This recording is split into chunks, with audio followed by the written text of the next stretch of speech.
Good afternoon, and it is truly a wonderful afternoon, I pray.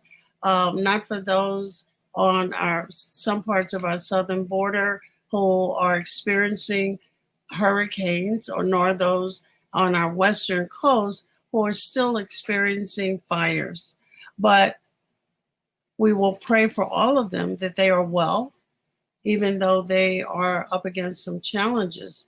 In the Muslim community, we have a series of conversations going on, sometimes antithetical ones. They're in disagreement over African American Muslims and activism, but also comments for those who are not African American, yet American Muslims, about what to think about what's going on in the African American community. This afternoon, I am so honored to have with me Mr. Jihad Saleh, who has gone to two of the nation's most prestigious non-Black institutions, UCLA for his undergraduate degree and Princeton for a master's degree.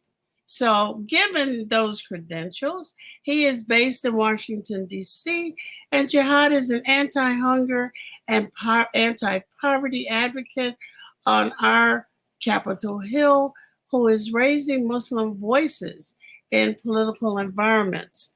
Assalamu alaikum and welcome to Critical Talk. Wa alaikum, good professor. It's a pleasure to be here with you this afternoon. Thank you for inviting me to be on. Sorry, I had to get rid of those extra ears. It's 90 something degrees here in Chicago, and the thought of 90 something degrees just makes me uncomfortable. Well, I hear you loud and clear. We have so many issues.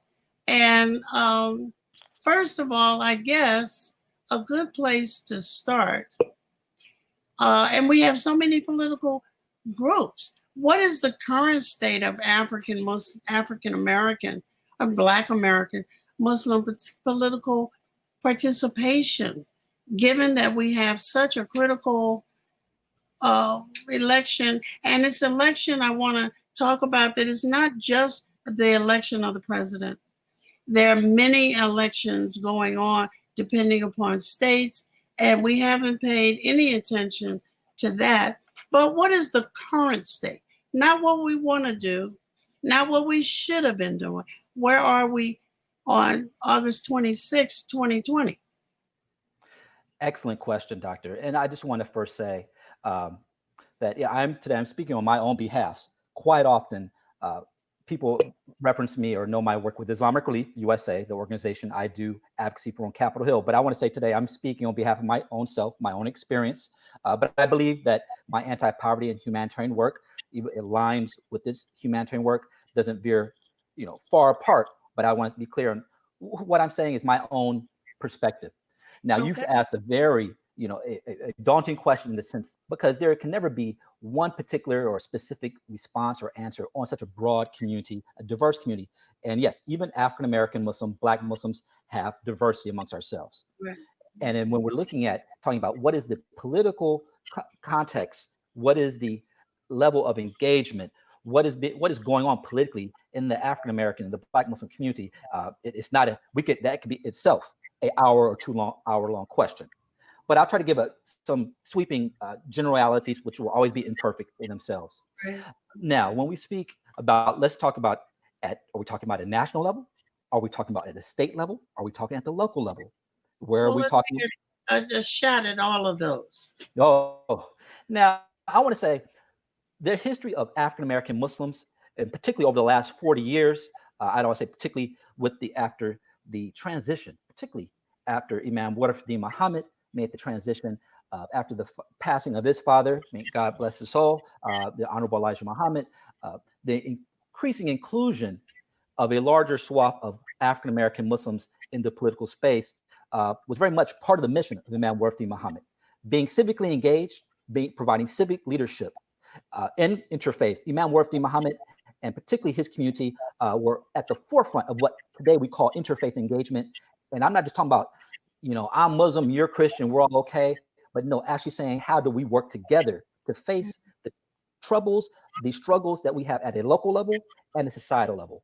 And as I understand it, the good Imam always focused on the issues of poverty, education, business, economic development, and also increasingly kind of the moral questions of the day. And I think that's very pertinent today as we see a lack of moral guidance and leadership at the highest levels in today's government, at least in particularly the executive branch. But in that, I would say we have had a robust and healthy engagement, particularly at local levels.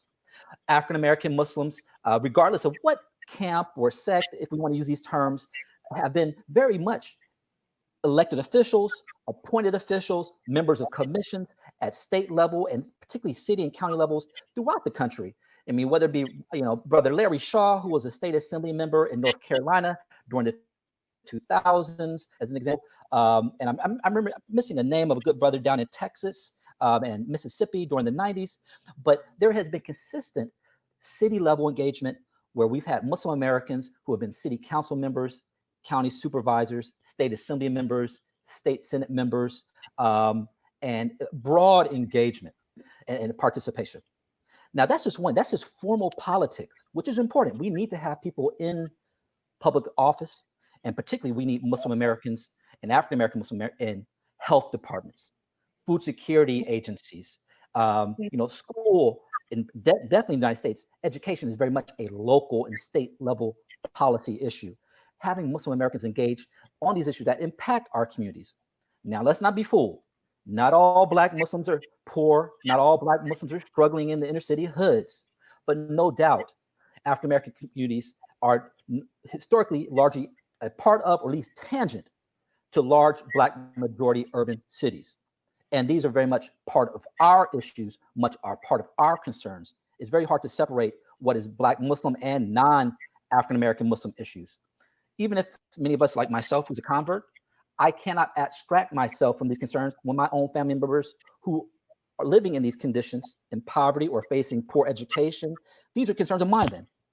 And it's also always remember, I think I should have started off by saying, when I'm speaking as an anti-poverty advocate, anti-hunger advocate, as a Muslim American, and particularly as an African American Muslim, the Muslim tradition always starts with the community of Muhammad. Always, our priorities focus on the need of those at the bottom. We are a social justice community. And then that's also the beauty of the African American Muslim experience. We're both, as Muslims, it is in our tradition to always stand with, to amplify the voices and concerns of the oppressed, whether they be ourselves, family members, or other communities we have to stand with. And then two, as a distinct African American Black community in the United States, who has a long history and defining struggle that has gone globally that people are inspired by, we are both a duality as a Islamic and a Black freedom struggle community. So we always start off at the base level. Do you think that some of the reasons for this current status, and the current status, as you've just very well stated, is that we are sprinkled across some agencies? There's not enough sprinkling, and then we're totally absent in some other places. Is that due to a lack of focus on our part, or is it because we haven't been privy to the strategies that would get us there? Excellent question and excellent observation. That was my next step, going from the local and state, where I think we've had a robust level of engagement, particularly in cities where we've been historically present, like Philadelphia, Chicago, Detroit, and many of the Black Belt states in the South. We have been active. But at a national level, at a federal level, we're proud to say that that at least we know publicly, the first 2 Muslim Americans and 3 of the 4 first Muslim Americans are of Black or African heritage. And no doubt we are very proud of Congressman Keith Ellison, who served with distinction for 12 years. And I had the privilege of working on Capitol Hill in Congress. We both walked on the Capitol Hill the same year in 2007. And good Congressman Carson. And now we have Sister Ilhan Omar from Minnesota, who recently was one of the first 2 Muslim American women to be representatives. Now, they do not represent the Muslim community in their capacity. They represent the districts where they're hailed from in Minnesota, Right. Congressman Ellison was from Minnesota. It was from Minnesota. Now, Sister Ilham represents the district where Congressman Ellison was once a member, and then Congressman Carson. They represent a diversity of people, but they have made us proud in the sense that they represent the best values of Muslim Americans to engage a wide spectrum of issues. So I know we need to take a quick break, and I'll follow back up on that once we come back. Thank you.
Assalamu alaikum everyone, it's your brother Zain Bika from South Africa.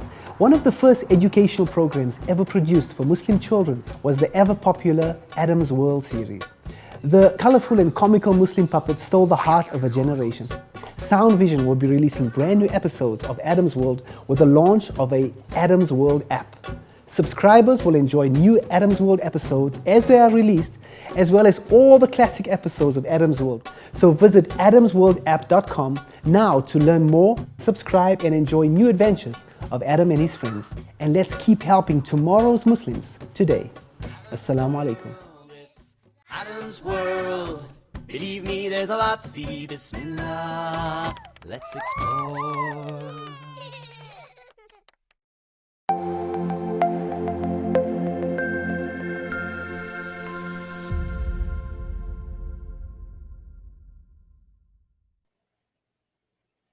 Okay, but let me ask this question. Since you kind of mentioned three of the more well-known Congress people, do you happen to know the influence that they have had in the Black Caucus? Because there's a side of this we don't ever see. And even though, second question, they are representing specific congressional districts, all the Muslims everywhere want to point on them and at them and pull on their coattails, which I know has got to be overwhelming. So if you take the first question first. I would say that Congressman Keith Ellison was a champion in the House of Representatives.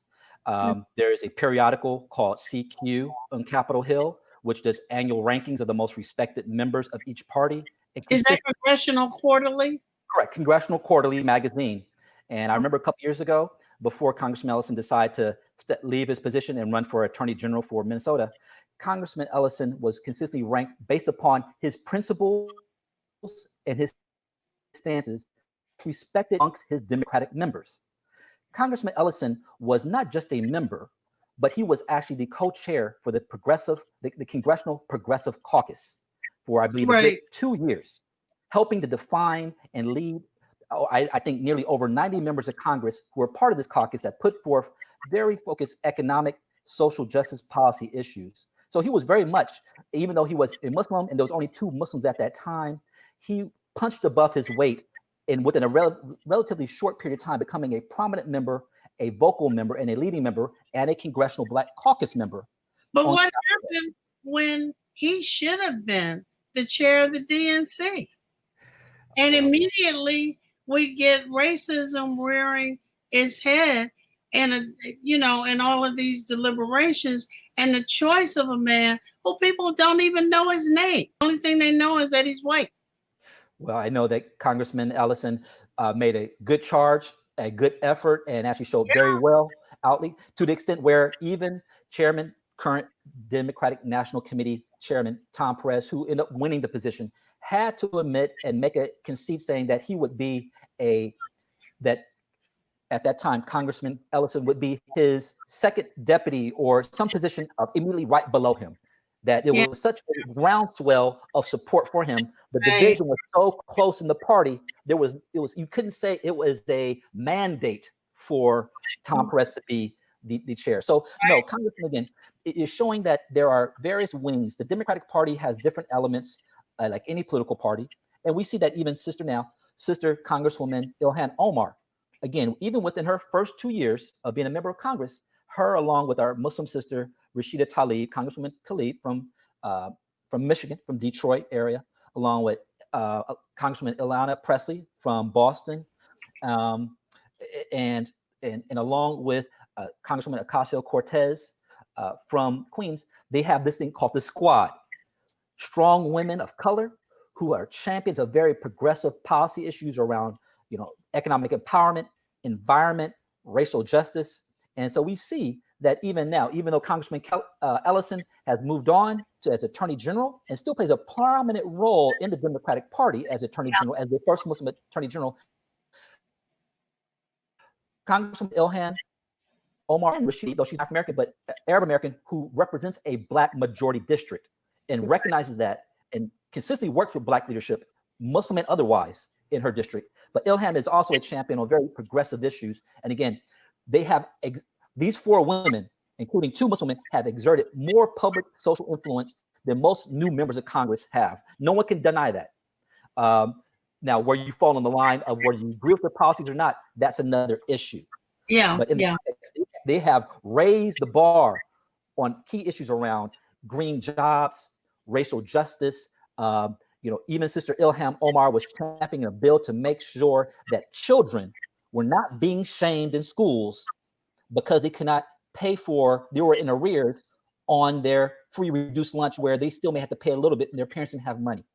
The reason why how do we in the general public even know about which bills are being championed? Well, Congressman, that is a daunting task. They say each Congress lasts 2 years. We are currently right now in the 116th Congress. They say approximately 10 to 15,000 pieces of legislation get introduced every Congress. Who can keep up with that? No, but we don't know about any. Now, give me a moment to elaborate on this. The reason why I raised this issue on Congressman Ilhan's bill to stop shaming of children who can't afford their meals is because, I'll be honest, many Muslim organizations that do advocacy in DC consistently stand or want to be behind Congresswoman Ilhan Omar or Rashida Tlaib when they make statements against Islamophobia, against the Muslim ban, and issues on Palestine, Israel, or things such as that. No doubt, these are important issues. These are issues that Muslim Americans of African descent are concerned with, but they may not always be the primary existential issues that we face on a day-to-day. So when Sister Ilhan Omar introduced her bill on stopping shaming of children at schools, she called for an interfaith group of faith leaders in DC to stand behind her on Capitol Hill. And you know how many, I think of approximately 15 to 20 faith leaders who stood behind her with the Capitol behind her. You know how many were Muslim? One. It's not a shameless plug, but it was from Islamic Relief, because that's the work we do. So the concern is, the important question we have to ask ourselves, particularly as Black Muslims, as Muslim Americans who are facing, many of us, the challenges of economic impoverishment, degradation, lack of access, poor education. Why are issues that are consistently framed in the media on Capitol Hill always framed in the context in national security, terrorism, foreign affairs, or I don't even know what Islamophobia is in the sense in a policy discussion? Is that when a Muslim sister when Walmart tells a Muslim woman to take her headscarf off? Yes, I'm against that. That should be dealt with. But the thing is, Muslim Americans, and not just Black Muslims, Muslim Americans, over 40% face poverty. Let's think about the real reality of even the new American Muslim communities that have come post 9/11 from Afghanistan, from the Middle East, from Africa. They're not the stereotypical engineered doctors Muslims that we saw coming from 1965 to about 1995. The majority now are refugees, are part of a global labor migration movement where you see Yemenis in Central California picking grapes with Latino brothers and sisters. They're working, hustling, driving cabs in Queens. They're pumping gas on the 95 in New Jersey, trying to eke out a existence, keeping the lights on and food on their table. And we haven't even got to COVID. I'm talking about just over the last 20 years. Well, wait a So minute. the question is Let me since you bring it up. What do you see on the horizon with no stimulus money, potential problems with welfare monies, no food coming to food pantries, rising food prices, losses of housing? Let's take that question after this break. That's a big one.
What was it like when you started this network out, when you started Sound Vision those many years ago? You know, after 9/11, one lady called me and she says, what is your channel which I can watch? And I say, I'm sorry, we don't have a channel. And you know what she said?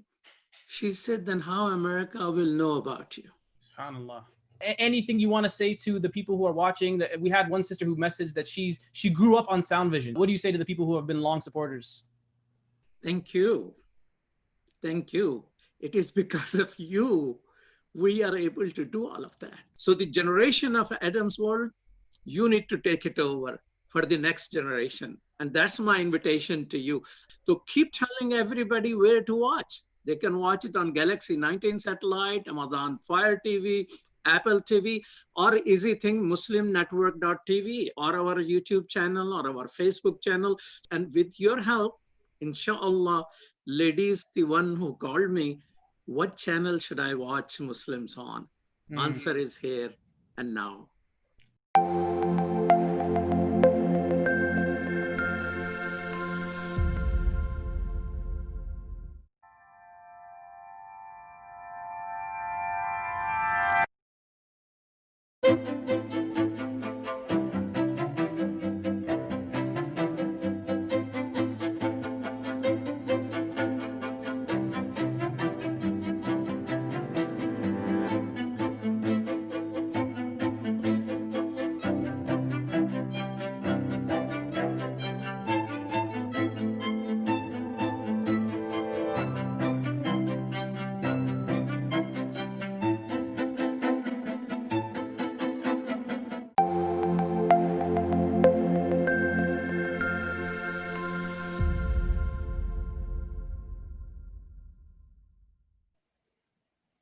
Okay, go for it. Wonderful question. Yes. How does COVID and all the related economic insecurity, disruption of life with social distancing, the loss of jobs or underemployment, or how even in the context of racial justice that has overlapped with the killing of George Floyd, and the righteous rage in response that many communities, including African-American Muslim communities and other ethnic communities, have responded to rightfully. but sometimes that does disrupt the food supply chain to the market. Right. So again, and I believe you have a diverse audience when you look who's tuning into this. But again, ask yourself why, whether it's external from the media or government people want to say, oh, let me talk to you about terrorism. And I'm saying, why do you want to talk to me about, I don't know anything about terrorism. Go talk about someone else's terrorism. Or why do Muslim organizations consistently, many of them, continue that cycle, perpetuating only responding to these issues instead of the actual existential issues that face the vast majority of Muslims, that 30 to 40 or 50 that live near or close to poverty. Let's be real. Most Muslims in America are not living off the hog out in this vanilla suburbs. They're living in the chocolate cities, whether they like it or not, around these inner city rings, struggling like most other Americans day to day. Those people live in inner city when there's no stimulus money, when there's no food being put in, they're going to migrate out to those outer rings. Because they're going to, they're going to track. So, well, we see definitely, if we want to just say as an example of how COVID has disproportionately impacted our communities, whether it be people of color or Muslim, and the overlap. Our good sister, Camila Rashad, at the Muslim Wellness Foundation in Philadelphia, helped start the Black Muslim COVID Coalition, which has done some very important research and data on how has, particularly up in the northern east states, New York, Philadelphia, the initial states that got hit hard, how they impacted Muslims. And what we have consistently seen, Black Muslims and those working class, poor, new American, whether it be Afghan, African, or whatever, who living in inner city Philadelphia, living in the boroughs of New York, living now in the wards of Houston or whatever it is in Southside Chicago, they are victims again of already the systemic racism and lack of health care, food, not just food deserts, but health deserts and other issues that make them susceptible to COVID and the ramifications. Let's not believe consistently where people are saying, yes, the Muslim community is impacted by COVID because they're all doctors and they're responding in the hospitals and they're catching it. I don't deny that. A lot of Muslim Americans are healthcare professionals, and we respect and we praise the work that they do. But the vast majority of Muslims who are susceptible, who are on the front line, they're driving your metro buses. They're picking up your garbage. They're cleaning they're cleaning the hospitals. They're running small businesses in communities where people, the local bodega, to get food, and they're making themselves susceptible to provide a service to you that is not glitzy and glamour and does not have a financial reward and does not have often the health care and financial security if they get sick. They're working and providing food at fast food joints. There's a shortage of food. The trucks aren't coming in. The farmers have dumped food because they couldn't get it transported away. Stimulus is bogged down in Congress. What are people going to do? Landlords have done an end run on moratoriums on evictions. What do you see happening? What kind of groundswell do we need to be involved in? Now, let me mention two initiatives. First and foremost, what is the Muslim American community doing in response to COVID? Now, I want to be straightforward. This is research that comes out of Indiana University at the Center for Muslim Philanthropy. Now, the vast majority, the largest Muslim organizations in the country are not the civil liberties organizations. They're not the anti-terrorism organizations. The largest Muslim organizations by far are the humanitarian, anti-poverty, anti-hunger organizations like Islamic Relief, like ICNA Relief, like UMR, and so forth. This is where the Muslim American community puts its money at national level, not the counterterrorism, not the civil liberties. But what's important, based on the research from Indiana University, is actually most Muslim charitable dollars don't go to national organizations. They stay local in the mosque, at the food pantry, at the local Muslim-run health clinic, these type of organizations. We have seen an uptick in Muslim giving in these type of organizations at the local level and even the national level to respond to COVID. And again, because I'm familiar, I'll say Islamic Relief has made a commitment at this point over $8 million to COVID response, where we are funding currently over 210 organizations in over 35 states and 2 territories that are doing food security, food pantry programs, They're doing emergency grants or zakat to Muslim and non-Muslim to help people keep the lights on.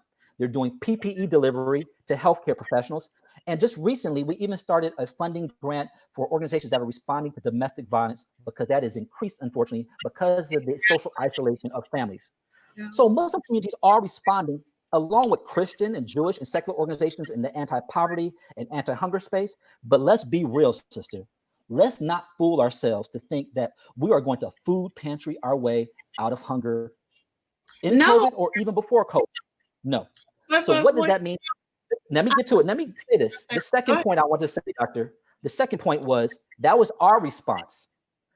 We know as a society, not just as Muslims, but as citizens and as stewards of our nation who elect these officials, that any type of healthcare, food security, and economic response must be driven by the US government in a concerted effort using our tax dollars that we as citizens give to the government.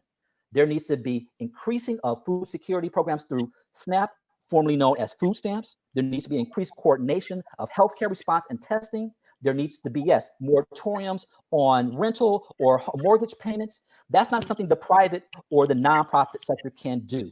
When especially already in normal times, food pantries and anti-hunger and soup kitchens only feed 1 out of every 20 people who go hungry in America. We're not going to now feed more when it's 1 out of every 40 because the number has gone up. So why I say that is Muslim Americans need to be advocating and lobbying to our members of Congress. But the sad state of the fact is, and the reason why I know is because this is what I do for a living. There is Get people to tell me what lobbying, do we lobby through our aldermen? Do we lobby on the phone directly to that congressional office? How do we push to help you on the Hill? Yes, Capitol is making those calls. Many people want to do these send tweets to your member of Congress or punch a little email and you send it out. As a former congressional staffer who represented food security issues for my congressman, those are important, but nothing is better than a direct meeting. And in the time of COVID, having a direct calling and having a direct meeting over Zoom with your congressman or woman or their staff. And that's what I've been doing for the past 3 months through Islamic Relief. And I'm proud to say our good friends at the Islamic Medical Association of North America and the American Muslim Health Professionals, again, 2 of the leading Muslim organizations in the healthcare space. There are a lot of Muslim doctors, but they have joined on and taken now over 15 meetings with different senators. And remember, these food security issues, these poverty issues, why they're not getting passed is because it's in the Senate. The blockage is in the Senate. Muslims are organizing on anti-poverty, healthcare issues, calling on senators saying, we need you to pass this bill that will expand food stamps. And this is something very new in the Muslim community. And we're getting physicians. Find out who's running who's up for another term in the Senate and get rid of them. Oh, now you're getting real with the sister. No doubt. I'll say this very briefly. We have been focusing on senators who are in tight races, who tend to not support the type of issues and saying, this is what our community is doing in Phoenix. This is what our community is doing in Philadelphia. This is our community doing in Baltimore. How about you vote for this if you want to gain good favor with the Muslim and people of color to show that you really care about your constituents that are struggling with poverty and hunger during this COVID crisis? No, that sounds like a winner, because I think folks forget about those senators. You know, we have a majority that we need to maintain in in the House, but we need to make some serious inroads in that Senate. If people are willing, if you have people who are watching from this show from the states of Arizona with Senator McSally, people in Georgia, I know there's a lot of Muslims in Georgia, with Governor Perdue or Congressman Portman in Ohio, these may be senators who are running tight races where they may be willing to listen to you finally as Black and brown people and social justice advocates on these key issues. Yes, tight races and the need for more votes sometimes may soften up the brain to be open to certain positions. We need people to call, and not just as Muslims, but in coalition with anti-hunger programs, with Christian and Jewish social justice organizations who are lobbying. Believe me, the Christian and Jewish organizations that are against hunger are calling every day. And it's our role to help. Let's take another Yeah. quick break, and then I'm gonna come back and talk about influence.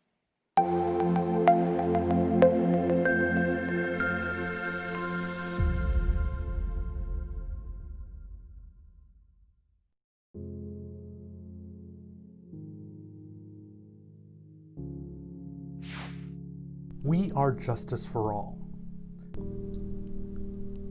Headquartered in the heart of downtown Chicago, Justice for All is a global humanitarian initiative dedicated to raising awareness for human rights concerns impacting vulnerable minority groups. We promote policies that protect religious freedom, address the root causes of mass displacement, and recognize the plight of refugees and forced migrants. Our diverse team of staff and volunteers, led by Imam Malik Mujahid, work tirelessly to help Justice for All achieve their goals. Past campaigns covered a wide range of humanitarian concerns. Through Bosnia Task Force, imams and leaders of Chicago's Muslim community worked to ensure Bosnia became a top national issue. This led to life-saving American policies in Bosnia. A key accomplishment was helping to get rape declared a war crime. Initiatives also included Kosovo Task Force, Central African Republic Task Force, and Flint Coalition, which brought awareness to the water crisis affecting the people of Flint, Michigan. Highlights of our work include supporting Black Lives Matter,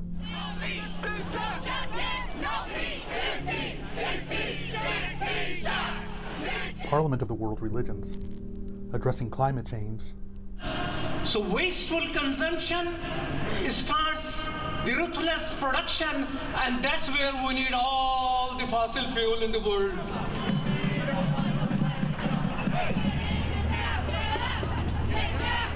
and prominent media exposure. This is Imam Malik Mujahid, President of Justice for All. And I'm the Director of Outreach for Justice for All. And that's why we need to go back to what worked. Today we're demanding an apology from the CEO of Costco. The Chinese crackdown on Uyghurs and other Turkic people has only gotten worse. Current programs such as Burma Task Force advocate for the rights of Rohingya refugees in Bangladesh, internally displaced populations, and all those denied freedom of movement and at risk of starvation. Through this, we mobilized thousands of calls to elected representatives. This paved the way for the U.S. to increase funding for Rohingya refugees from $30 million to $210 million. Two of our documentaries were featured on international news outlets. The Rohingya People, A Slow-Burning Genocide, on BBC World News, and Rohingya Refugees Tell of Massacre was featured on CNN. We've organized rallies, UN mission visits, expanded presentations on campuses, promoted research and report writing, outreach to think tanks, media, and other influencers. Faith Coalition educates about the Rohingya genocide and crimes against humanity faced by ethnic groups in Burma. We've traveled to refugee camps, convened a meeting of Karen, Kachin, and Rohingya leaders, both to encourage cooperation and to guide them in congressional outreach. We organized Rohingya Advocacy Day. This led to over 100 participants visiting the offices of 60 U.S. senators and congressional representatives. Free Kashmir advocates for the people of Kashmir. Long-term goals include the call for self-determination, the end of the Indian military's occupation of the territory, and raising awareness of Kashmiri issues among the American people. After the August 5th reinvasion of Kashmir, we organized national protests in front of various Indian government buildings, partnered with Stand With Kashmir, and launched a petition condemning the Gates Foundation's decision to present Prime Minister Modi a humanitarian award. Save Uyghur informs Muslims and neighbors of other faiths about the ongoing cultural genocide of Uyghur Muslims and mobilizes public support. Our projects include boycotting Chinese products with our Fast From China campaign, pushing Bill S-178 in the Senate, and organizing a nationwide protest of Costco.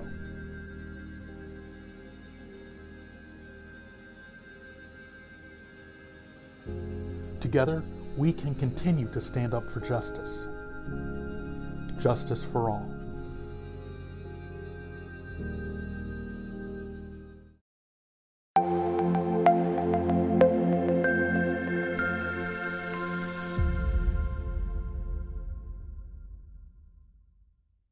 And kind of analyzing your speech, and not that you've given a speech, but I mean your speech talk. What are your suggestions for distinguishing between effective influence and something else? We got a lot of name droppers, but when you ask what is the quid pro quo, we don't get much. Well, I know so and so. Well, what are they doing to help you in what you're advocating? Well, you know. You raise a good point, and I think this is as I've been now in DC for 15 years, and working on Congress, now working for the nation's largest Muslim organization in general as its lead advocate and I would say lobbyist, and in the work that I do in that work, being a coalition partner with some leading organizations such as Catholic Charities, Salvation Army, the Evangelical Lutheran Church of America. These organizations who've been doing it for a long time. They're not just, love God, but they are hardcore lobbying and advocacy organizations, learning from them. But one thing that I learned is in DC is you got to quickly learn, and this is true across the board, who's just talking and who can actually deliver, right? But then that leads to the question about, well, what is access or influence? Sometimes Muslim Americans and a lot of people, they confuse access to a member of Congress or to a government official with influence. Some people pay the $5,000 check to go have a rubber chicken dinner with a member of Congress or a public official, and they get to line up with 200 other people and stroll by and take a picture. Then they put the picture on the wall. But until the next dinner, 2 years later, they don't get to see the member of Congress or that official and have no influence on what he or she does. But they just gave their hard-earned money. Right. Now, what is the influence? Influence is actually building relation, getting in front of, and continually advocating, providing good nasiha. Now, members of Congress and city council members have a lot of constituents. Know what nasiha means. Nasiha means advice. Members saying we giving good advice. Okay. Now, Muslims must be fair. I'm not speaking here as a partisan hack. I'm saying whether it's Democrat or Republican or independent, we need to be able to say when a Republican puts forth a good piece of legislation that's beneficial to people, if they can, we'll support it, we'll endorse it. And even if a Democrat puts forth a piece of legislation that hurts the vulnerable, does not support, equitable justice for everyone, we'll be against it. So give credit where credit is due, and give good nasiha or advice when they're doing something wrong. Right. That's what we need to do. And if you don't have the ability to get that message to and occasionally influence, then you're just paying for access for a picture and not having actually impact on policy. Now, there's a lot of ways to do that by bringing votes, pooling, working in coalition with other organizations. But I think what's important, not only with the access and influence differences, also, who are you engaging? Do you recognize, are you meeting someone who is actually just the PR person? Are they putting you off to meet with just the person who does interfaith engagement, who does not make decisions? Or are you actually speaking to an operational decision maker in an office or in a government decision? Someone who actually has the power over policy and legislation. Very different. A lot of Muslims get caught up. Figure that out. Well, that's a good question. If their title usually has somewhere in it says public relations, interfaith engagement, or field representative, they may not be the operational decision maker. But I will say this: you should respect them. You should engage them. They could be the gatekeeper that determines who can eventually meet with the congresswoman, the senator, or the operational decision maker. So often, sometimes these people want to see, they're the ones who are determined to say, yes, is this person just talking, or can they really deliver? Do they make sense of what they're saying? So I'm not saying to neglect, and sometimes those PR or public relations or community liaisons are really young people straight out of college. Don't disrespect them. They can be the gatekeeper to that operational decision maker. Right. But if you only consistently meet with only the PR person, only with the interfaith person at the annual Eid event at the mosque, at the annual community fair where they have a table outside at the local annual fair to hand out brochures, then yes, I would tend to say that you don't actually have influence. You're just getting access to people who represent, but you need to be consistent in engaging and to get to those people that actually, people with titles such as chief of staff, legislative director, senior policy advisor, or more important, titles like senator or member of Congress or secretary of state or the director of health department. That's who has the operational decision-making ability, not the, and look, I'm a person who values engaging with the faith outreach people, but knowing that they are just the entrance to the more important people, and you cultivate those relationships. Well, I think don't fall for the okie doke of just the public relations person. Yes. You and I have talked quite a bit about the fact that there's so many webinars, so many WebEx meetings, so many Zoom meetings, and we're tired.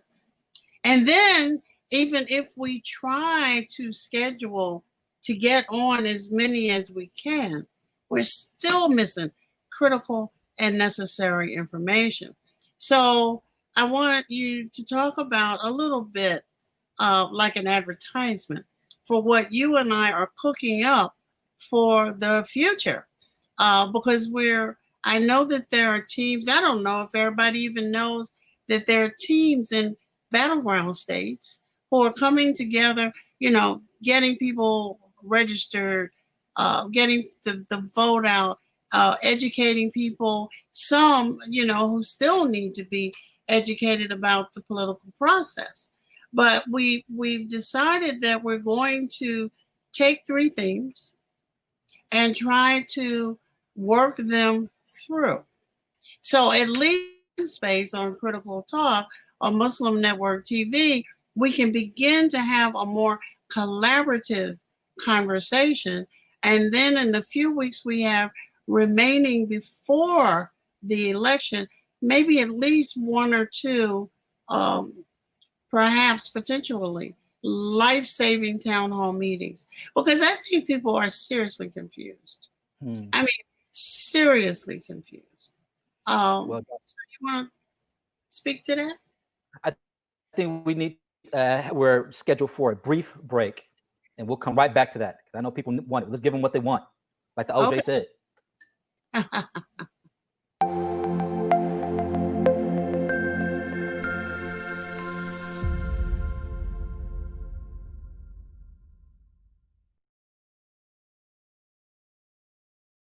My wife, who she's a professor at the University of Cincinnati, who's Catholic, and by her watching and listening to our 3-year-old son watch Adam's World, she ended up taking Kalima Shahada. She embraced Islam because she learned so much about Islam and the other prophets. It really affected our life in a great way, and because of Sound Vision and Adam's World, we're Muslims. I took my Shahada 15 years ago, and I actually am from a rural part of Ohio. And so I found the catalog for Sound Vision, and I ordered the tapes and the CDs and the books, and I used those, and especially for my little daughter, that's how we basically learned our Islam, and Islam entered our hearts through the wonderful works of Sound Vision.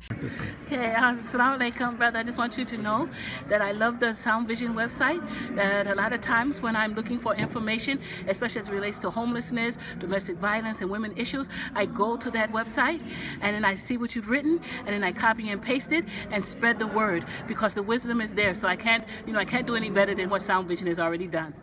Sound Vision is our survival guide. It is the organization that provides skills for Muslims how to survive and thrive in this community here in the U.S. Assalamu alaikum, my name is Anam, I'm in 11th grade, and I grew up with Adam's World, and what it taught me was unity, respect, and love for the Muslim Ummah. Adam's World is the greatest show ever made. Take me to the Kaaba, man. I love that puppet.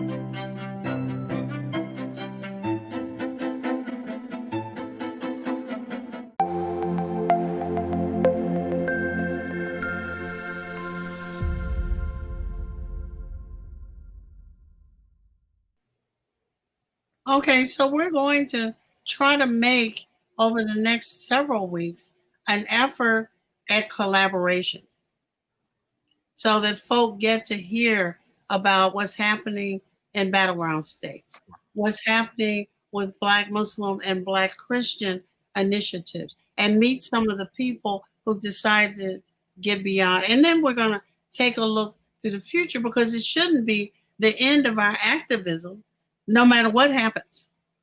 Sure. Well, let me give me a few minutes to try to quickly go over this important initiative. Yes, we are, if people didn't notice, we are in the midst of an election, and I would say very much the soul of the nation is at stake. It is.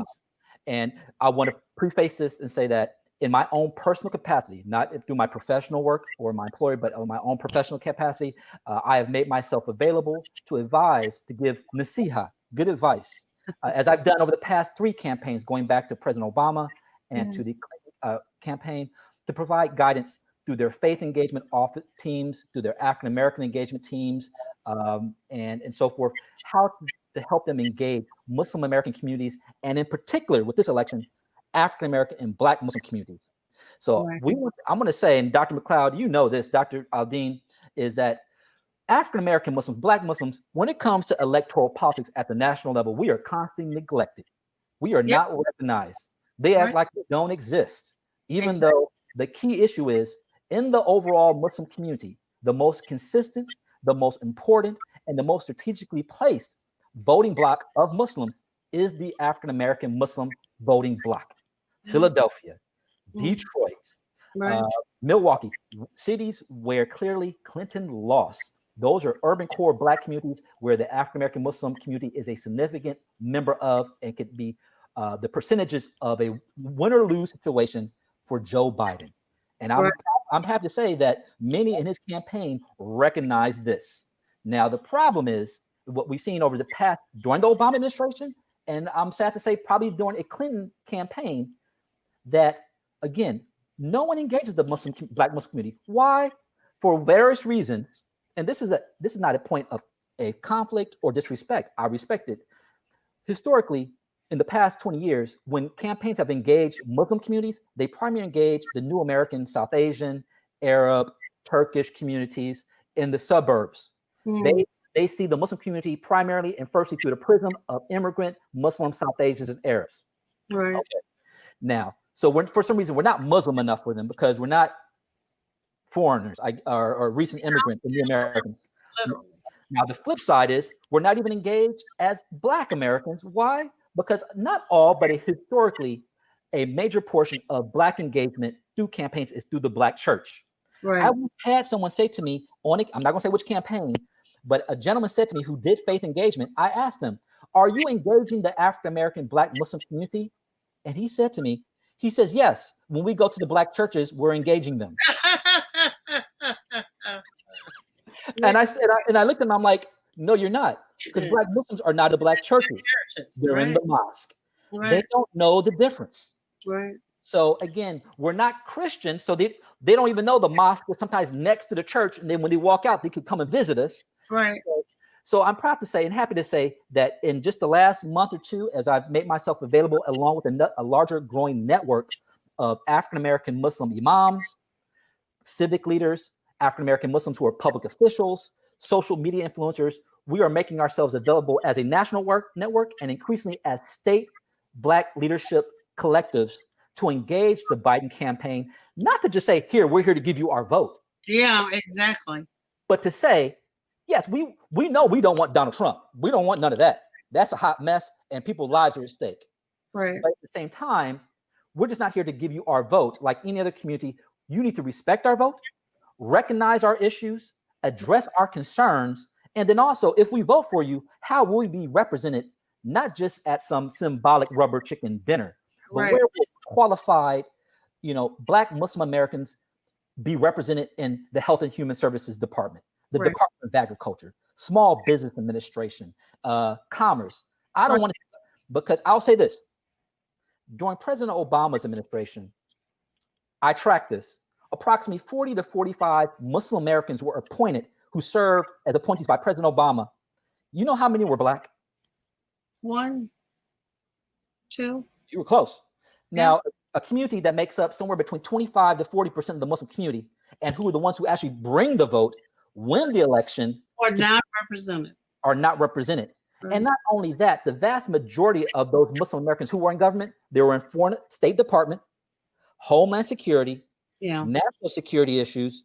And I'm asking again, why are we constantly perceived as a value only with foreign affairs issues and counterterrorism and civil liberties issues? But you know, the other side of that is they let themselves be only concerned with that. Well, we're changing that. Yeah. This is the first time we are being very concerted as a informal social network saying we want to engage. Yes, we want Biden to win, but we need to be heard, we need to be engaged and appreciated. And so there's being moves made to make that happen, where specifically some of your viewers may have been on some previous events where the Biden campaign engages Muslim communities, but always the very first thing they speak about again is Muslim ban, Islamophobia, whatever that is, and Palestine, Israel, when most Black Muslims on those calls are saying, when is he going to talk about economic security? When is he going to talk about COVID?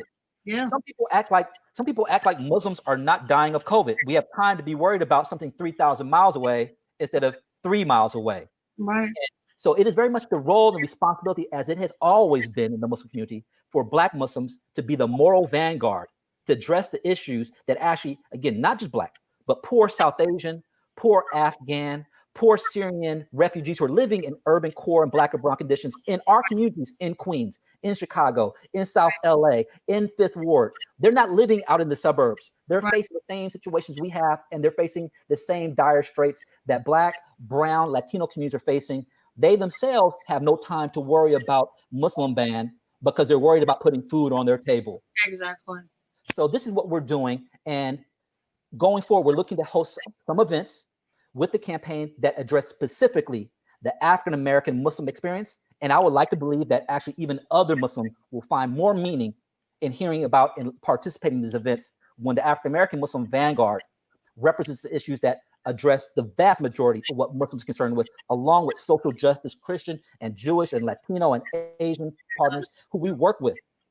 And so it is only to the detriment of the Muslim American community when there is not a robust, active African-American Muslim component. And we will no longer allow that to be the case, and particularly in this campaign. And I would say it is in the works. Be ready over these next 10 weeks of increasingly opportunities of not just Black Muslims, but our brothers and sisters who live amongst us to be recognized, to be engaged, and to their issues to be addressed by the campaign. And if that's the case, then we will be happy to give most of us, not all Muslims and not all Black Muslims vote Democrat or so forth. But the important issue is why we're doing this, because yes, we do need to mobilize our Black Muslim communities as part of the larger Black communities in those core 15 states. And I'll end it off because I know we need to take a break, but a lot of these efforts are being taken place in those core 10 to 15 states where we're building these African-American leadership groups who are engaging at the state level. I'll name them quickly. Ohio. We got to hurry up, Ohio, Pennsylvania, Michigan, Wisconsin, Arizona, Florida, Texas, North Carolina, Virginia, and Georgia. Let me say this. This has been Critical Talk with Professor Amina Al-Din, and I've had a wonderful 2 fast hour with Jihad Saleh and all of his wonderful insight, but also knowledge and evidence for things that we need to pay attention to. Thank you, and we'll meet again tomorrow night talking about sacred activism. Dr. Nasser, one last thing. If you want to be involved with this process, please reach out to, you can find me at Jihad F. Saleh or on YouTube, at Facebook. We love to bring you in. If you're in those states, reach out to me or through this with Dr. McLeod, and we'll be happy to bring you on as part of that Black leadership engagement in those critical states, particularly if you're an imam, a faith leader, a civic leader, an elected official in the Black Muslim community. We need you to help to build that political power for us to be represented and have our place in the next Biden administration. Thank you. Thank you.